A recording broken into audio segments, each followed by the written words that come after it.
नमस्कार। मैं अपने रीता सोनांचली यूट्यूब चैनल में आप सभी लोगों का स्वागत करती हूँ।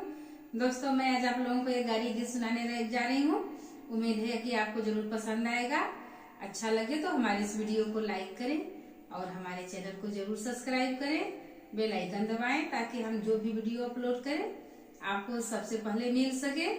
और जैसे आप लोग हमें हमारे पिछले वीडियो में आपका प्यारा आशीर्वाद मिलता रहा है, उम्मीद है कि आप हमें इस वीडियो में भी वैसा ही प्यारा आशीर्वाद आपका मिलेगा हमें। तो आइए सुनते हैं ये गाली गीत। एक